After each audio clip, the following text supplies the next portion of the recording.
Good evening, everyone, and welcome. I see we've got Carolyn Livingston with us. We've got Jean Neely. We've got Carmen Sandy. Welcome. I'm sure there's some other folks will be coming in.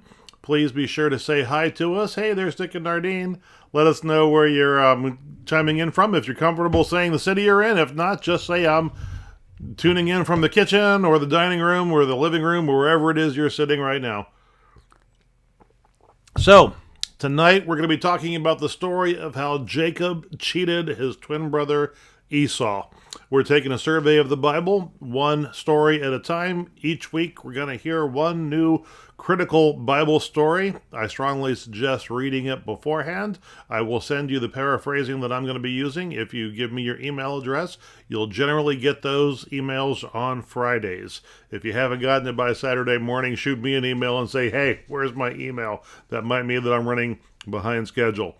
Anyway, when you get those emails, you can always respond with any questions you've got, or you can just shoot me an email saying you've got questions or anything you want to see me talk about in the future. You can also put questions in the chat over here. I see that Tony Hayes is with us. I see that Jean is in the living room, probably on her iPad, if I know her.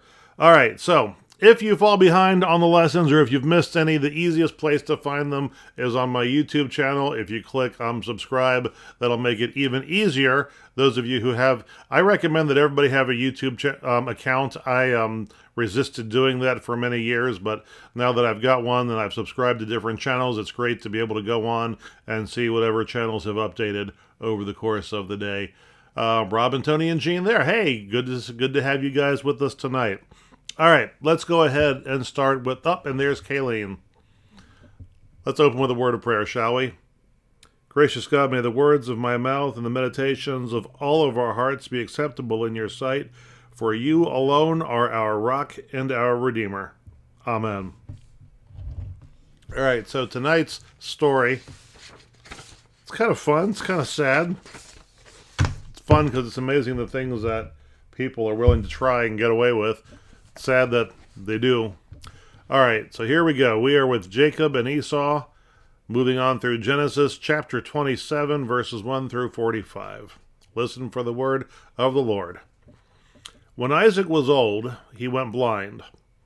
He called out to his oldest son Esau and said, "My son?"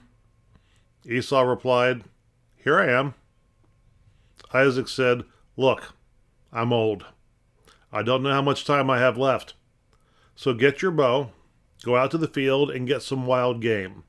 Make the food I love and bring it to me. After I eat, I will bless you before I die." Rebekah overheard Isaac talking to Esau. When Esau went out to hunt, Rebekah had a talk with Jacob. She said, "I heard your father talking to Esau. He said, 'Bring me some wild game, and I will bless you in the Lord's presence before I die.' So do what I say. Go to the flock right now and get 2 good young goats. I'll make it taste like the food your father loves. Take it to him so that he will bless you before he dies." Jacob said, "But Esau is a hairy man, and I am not. What if he touches me? He'll think I'm mocking him. I'll end up bringing a curse on myself instead of a blessing." His mother said, "The curse will be on me. Just do what I say." He went and got the goats. His mother made his father's favorite food. Rebekah then took Esau's clothes and put them on Jacob. She put the goat's skins on his hands and neck so he would seem hairy. Then she gave him the food and some bread she had baked. He came to Isaac and said, "Father?" He said, "Here I am. Who are you, my son?" Jacob said, "I'm Esau, your firstborn. I've done what you asked. Sit up and eat, so you can bless me." Isaac said, "How did you find it so quickly?" He said, "Because the Lord your God gave me success." Isaac said, "Please let me touch you, so I can see whether you really are Esau." Jacob got close to his father. Isaac felt him and said, "You've got Jacob's voice, but Esau's hands." He didn't recognize him and asked, "Are you really my son Esau?" He said, "I am." Isaac said, "Bring the food to me so I can eat your wild game and bless you." Jacob brought it to him and he ate. He brought him wine, and he drank. His father said to him, "Come and kiss me, my son." When Isaac kissed Jacob, he smelled Esau's clothing. He blessed him and said, "Ah, the smell of my son is like the smell of a field the Lord has blessed. May God give you the dew of the sky, the fat of the land, and plenty of grain and wine. May the peoples serve you, and the nations bow before you. Be lord over your brothers. May your mother's sons bow before you. May those who curse you be cursed. May those who bless you be blessed." As soon as Jacob left, Esau came in from his hunt. He cooked the game, brought it to his father, and said, "Sit up and eat, so you can bless me." Isaac asked, "Who are you?" He said, "I'm your firstborn, Esau." Isaac shook with rage and said, "Then who was it that just brought me wild game? I ate it just before you came in, and I gave him your blessing." When Esau heard this, he let out a great and bitter cry. He said, bless me too, father." Isaac said, "Your brother has been deceitful and has stolen your blessing." Esau said, "The name Jacob fits him, because he's supplanted me twice now. First, he took my birthright. Now he's taken my blessing. Don't you have another blessing you can give me?" Isaac answered, "I've already made him your lord, and I made all his brothers his servants. I made him wealthy with grain and new wine. So what can I do for you?" Esau pleaded and wept. "You must have another blessing. Bless me too, father." Isaac answered him, "You will live far from the fat of the land and the dew of the sky. You will live by the sword, and you will serve your brother. But there will come a day when you will break free, and you will shake his yoke from your neck." Esau hated Jacob for stealing his father's blessing. He said to himself, "After I have mourned the death of my father, I will kill my brother." Esau's plan was overheard, and it got back to Rebekah. She called for Jacob and said to him, "Your brother plans to avenge himself by killing you. So now do what I say. Run to my brother Laban in Haran. Stay with him until your brother calms down and forgets what you did to him. I'll send for you. Why should I lose both of you in one day?" This is the word of the Lord. Thanks be to God. Sandy Crush has joined us. Hello, Sandy. Good to have you with us tonight. My goodness, what a story. Things people do to each other. Close family, no less. When I was a kid, my mother and my grandmother, when I was little, my mother was a homemaker up until I went to middle school. I think she stayed home. She had worked before I was born. She went back to work after, but at that point she was a homemaker, and she and her mother, my grandmother, they watched Days of Our Lives every day while they were my mom was usually folding clothes or sorting clothes. I know that my grandmother was usually crocheting that time of day. And during the summer months, I would sit and watch with them. And I will confess that I got hooked. I don't think any of my other brothers were ever interested in any of this, I guess because they were younger. But yeah, I got hooked on all the storylines and everything. And during the school year, I'd ask them how things were going. And my mom would call my grandmother after the show each day and talk about what had happened. And I loved the melodrama of these crazy storylines, and especially surrounding the big life events like weddings and funerals. In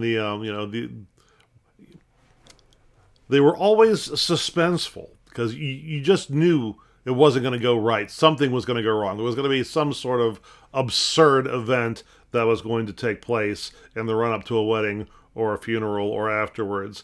And one of the most common tropes that you saw and you still see in TV shows and movies to this day, even though soaps are pretty much gone, is the reading of the will after a main character has died. And it's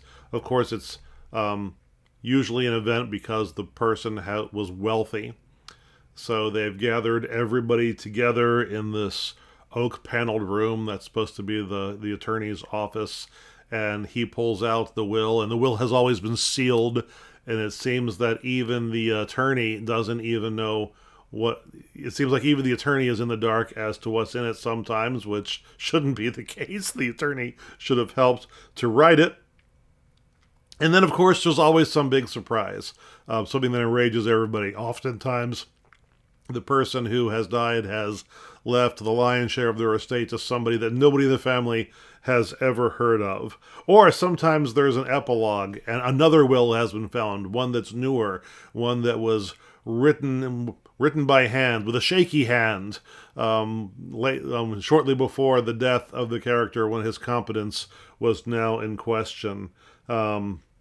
Yeah, these are the kinds of storylines that you saw on Days of Our Lives and other kinds of, and the evening stuff too. My parents watched Dallas and Who Shot JR and all that stuff. Hey, Sarah, why am I talking about all this nonsense? Okay, years later when I became a pastor, I found out that these absurd types of stories are not as far-fetched as I thought they were. Because although weddings and funerals bring out the best in most people, there is a minority, but a large minority, of people in whom it brings out the worst in human behavior. And dysfunctional families sometimes go off the rails at weddings or at funerals or in the run-up to a funeral or when estates are being discussed. And in my personal experience, the wealthier the family is, the more likely something like this is to happen around the estate. Of course, when it happens in real life, the melodrama is no longer entertaining. It's just sad. But apparently this phenomenon is not unique to the Western world or to the modern world. This kind of thing goes back to the earliest days of human civilization. Every culture has its own way of dealing with family estates, and it varies dramatically from one region of the world to another. Even here in the United States, the laws. Jean says she's in no danger. Even in the United States, the laws between one state and the state right next door, when it comes to probate court and estate planning, everything, the laws can be very different. It matters where you file your will and everything. So, public service announcement: do not write your own will. Even if you think it's simple and you can do it yourself, you need to have an attorney involved in that. It'll save everybody a lot of pain and suffering down the road. But of course, in the world of Genesis, there were no written wills and there were no courthouses to file them in. So instead, the few people who actually owned things of value worth passing on to the next generation, they would make their will known by conferring final blessings upon their heirs shortly before their death. And that's what is happening in this story here. I never understood that as a young man or as a kid hearing this story. I thought, the guy was tricked. Does it still count, Now, the interesting thing is, so these final blessings were irrevocable, and they were irrevocable because of the nature of what they were. What the wishes of the deceased were has to be beyond dispute. So the normal way to do it would be that all the kids would be gathered together for the final blessing or blessings, and they would all hear the same words, and ideally you'd have some other witnesses there as well. And none of that is happening in this story. And the reason that none of that is happening is because Isaac does not want Jacob and Rebekah to know what he is doing. Now, even if this had gone according to his plan, this probably would have caused problems for Esau, because Esau would not have any witnesses to back up his claim, except, of course, God. And that is God's major role in this. We'll get back to that in just a minute. So what we see here is more dysfunction. Isaac and Rebekah are not on the same page as to what should happen when Isaac dies. So he has it. So they're both trying to outmaneuver each other, and of course Rebekah ends up having the upper hand on that, partly because Isaac has gone blind, and partly I think because she's sharper with these things than he is. So Isaac undoubtedly knows that Esau has already sold his birthright to Jacob. So in his final blessing, Isaac is going to try and undo that sale, reestablishing Esau as the next head of the household and head of the clan. But Rebekah and Jacob engage in this very elaborate deception, which amazingly tricks Isaac and cements Jacob's future. So Esau is understandably enraged by what has happened, and he decides he's going to kill his own brother. I think I can actually understand somebody saying something like that in a time like this. It's not a great plan. It's not going to solve any problems. Historically, though, that is often how things play out. I mean, I've actually known people who tried to kill people for much less than that. But it doesn't happen. Jacob runs for his life, and he will end up being gone for a very long time. Isaac tries to mitigate the effects of this deception, and he gives Esau a new blessing. What I'd love to know, and what we don't know, is what was married life between Isaac and Rebekah after this? There are some more conversations that we're going to hear. Not many more. Isaac's not going to be around a whole lot longer. But I just can't imagine being married to somebody who would plot like that. Either one of them, because, Isaac is working behind Rebekah's back, and Rebekah's working behind Isaac's back, and the stakes are pretty high. What does this story tell us about God? And this is the interesting thing, of course, is that God doesn't actually do anything actively in this story. He only does one thing, which is to serve as a witness, which is implied. He says he's going to give his blessing before God. So God is the only witness to this. So what that tells us about Isaac is that Isaac thinks that's all he needs. So it tells us more about us, I think, than it tells us about God in this story. Now we're going to hear more about God in the very near future as the rest of this story plays out. But Isaac believes that God as his witness is all he is going to need to make this blessing stick. And this blessing is going to stick. It's just not going to stick the way he wanted it to stick because he gave it to the wrong person. What does this story tell us about ourselves beyond that? Well, this is a similar theme to last week. My dad used to have a bumper sticker on his workbench in the basement. I don't know why we call them workbenches or tables. Workbench is a bench is something you sit on. But our workbench was clearly a table. I don't know if we were alone in misusing it. Anyway, he had a bumper sticker on his workbench that said, "Insanity is hereditary. You get it from your kids." I don't know about that, but dysfunction definitely runs through families. Hey, Mike just finished his trustees meeting. So Mike's decompressing on the way home from church, no doubt. Dysfunction ripples through families. You can get it from your kids. If a dysfunctional kid is dysfunctional enough, whether he's a minor or an adult, that dysfunction can ripple out through the family. It can ripple sideways, laterally through siblings of the same age, cousins of the same age. You can rattle your predecessors. You can rattle your descendants. Dysfunction has a way of spreading like a cancer if it is not dealt with, and it is not dealt with in this story at all. So what does this story tell us about our relationship then with God? I'm going to have to give you a little bit of a sneak peek here in saying that God does not abandon any of the people in this story. These people are behaving spectacularly badly.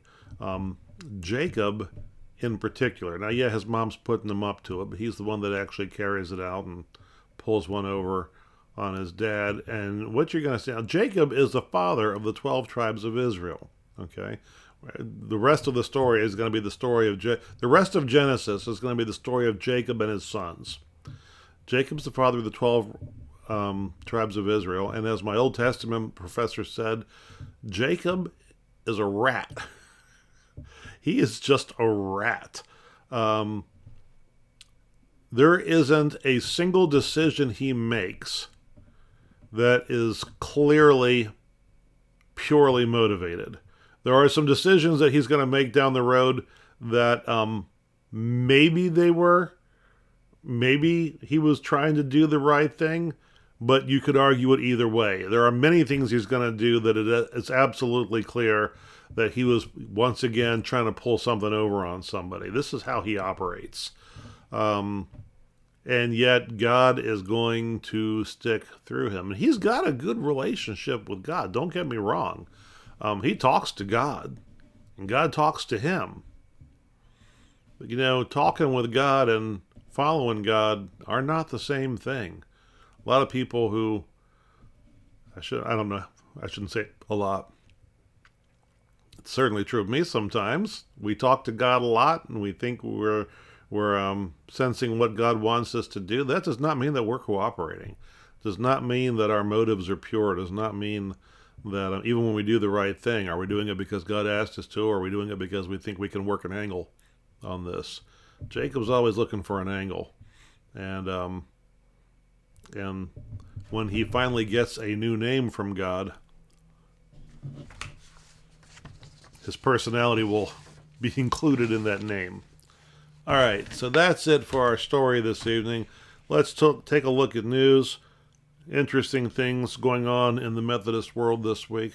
The United Methodist Church's annual conference in Bulgaria and Romania has announced they have voted at their meeting of their annual conference. They will be disaffiliating from the United Methodist Church and joining the Global Methodist Church on May 1st.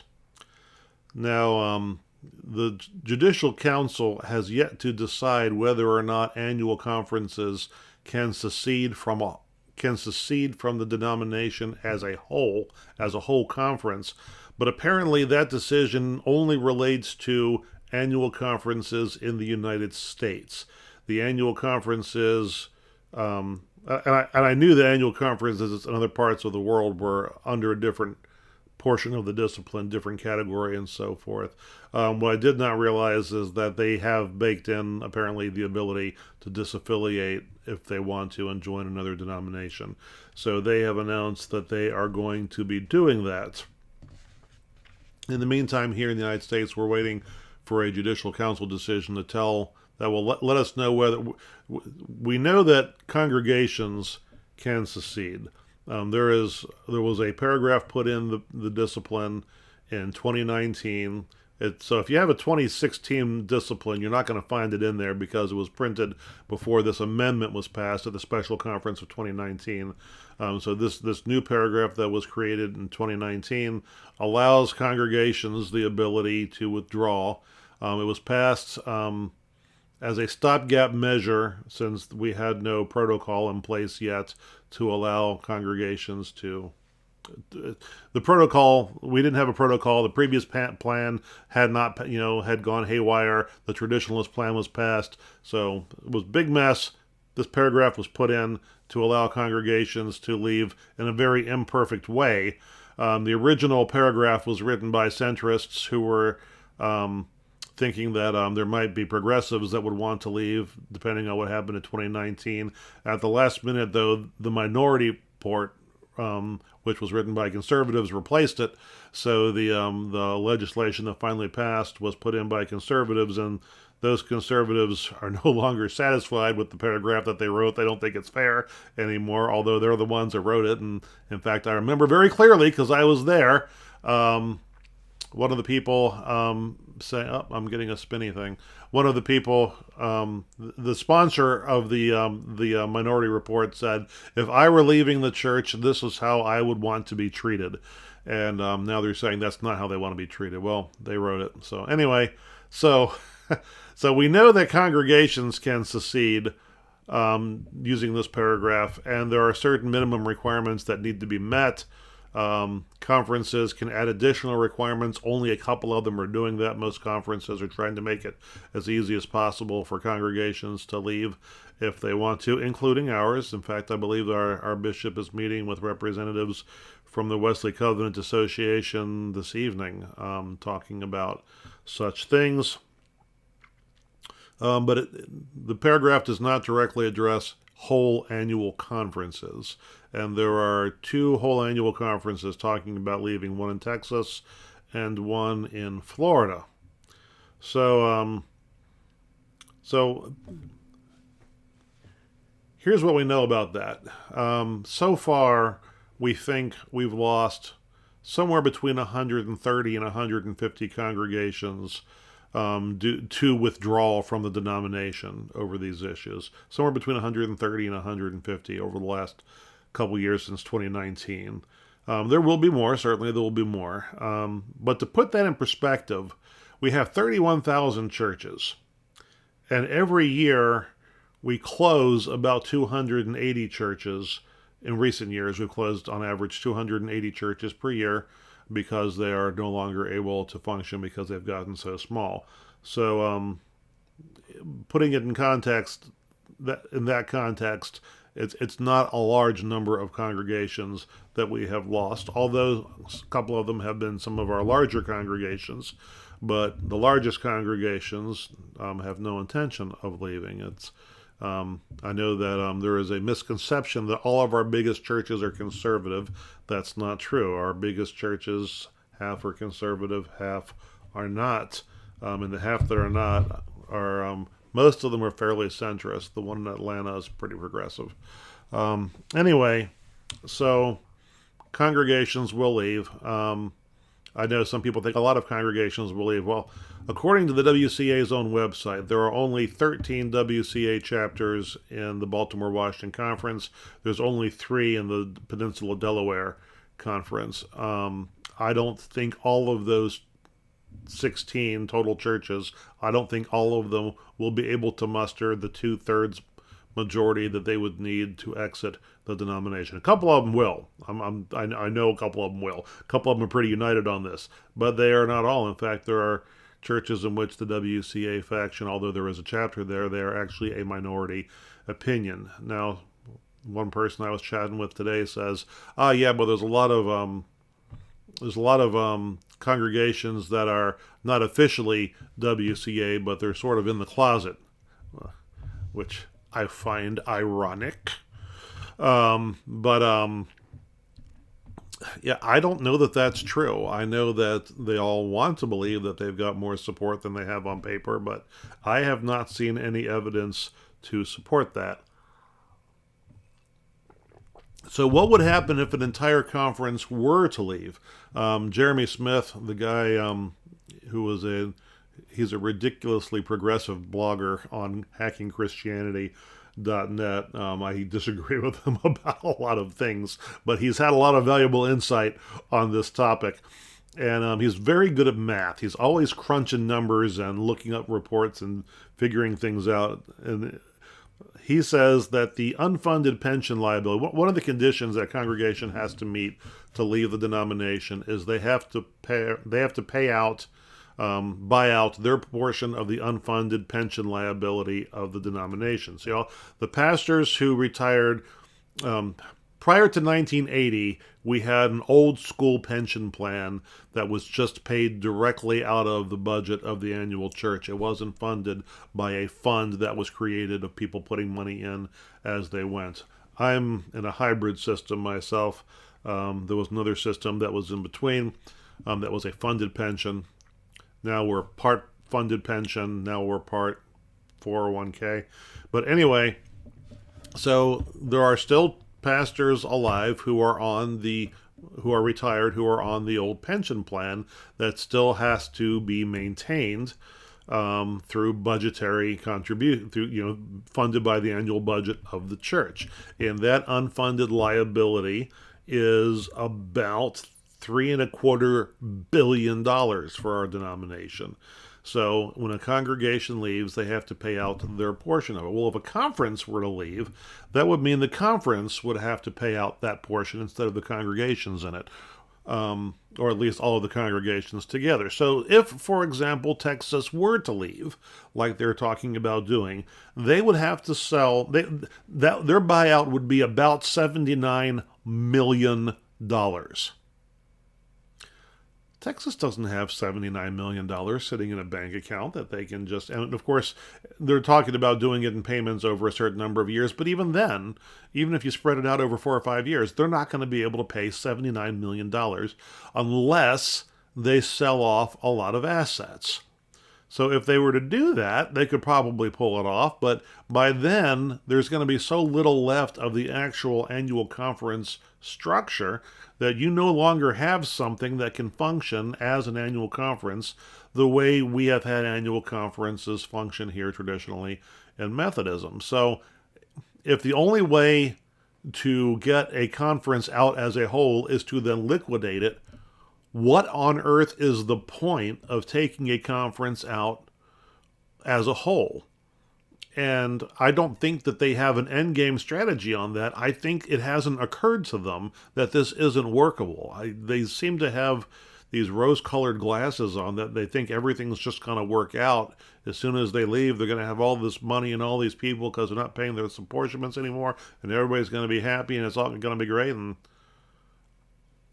they don't seem to have a clue of the liability they were opening themselves up to here. My humble opinion. I could be wrong. Part of me hopes I am wrong because I don't want to see anybody suffer, and I think that there's a lot of people in the pews that are just going with the flow on this, and I don't want to see them ending up getting stuck either. So, Mike, hopefully this is an issue. I shouldn't just say Mike. Hopefully this is an issue that none of our extended Methodist friends will have to deal with in their trustees meetings anytime in the near future. Actually, it's not even a trustees issue. The paragraph requires a church conference be called if a congregation wants to leave. A church conference is like a charge conference, except every full member in good standing who shows up has a vote. So those are always... those are melodramatic because which way the vote goes depends on who shows up for the meeting. It's a get your faction out kind of a thing. All right, enough about that. Until next week, don't forget to email me any questions that you may have. And of course, we used to do on prayer concerns quite a bit. We haven't done so much of that lately, but we are still open to that. If you have any prayer concerns, please be sure to send those out to us. Had a couple of deaths in the extended congregation this past week. Jim Harrison passed. Diane Sandish's mother, I understand, passed this morning. Haven't touched base with her yet. So going into Holy Week, we're going to have a lot of families going through a lot of different things. So please keep everybody in your prayers. And of course, continue to pray for the people in the Ukraine and for the families of the Russian soldiers who have been sent into the Ukraine. I saw this week that some of the recent conscripts were basically drafted and sent directly to the war. They were not given any training. They were given World War II era rifles and are basically being used as cannon fodder to draw the fire of the Ukrainian forces while the trained soldiers flank. And that's just...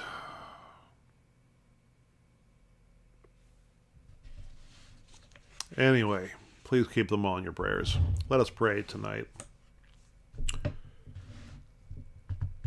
God, give us all the grace to accept with serenity the things that we cannot change, the courage to change the things which should be changed, and the wisdom to know the one from the other. Help us to live one day at a time. Help us to enjoy one moment at a time. Help us to accept suffering as the path to peace. Help us to take, as Jesus did, this world as it is, not as we would have it be. Help us to trust that you will make all things right if we surrender to your will. Help us to be happy in this life, reasonably happy, and supremely happy with you forever in the next. Amen. All right, brothers and sisters, thank you for joining this evening, and I'll see you all next week. Of course, there'll be worship services between now and then. God bless, my friends.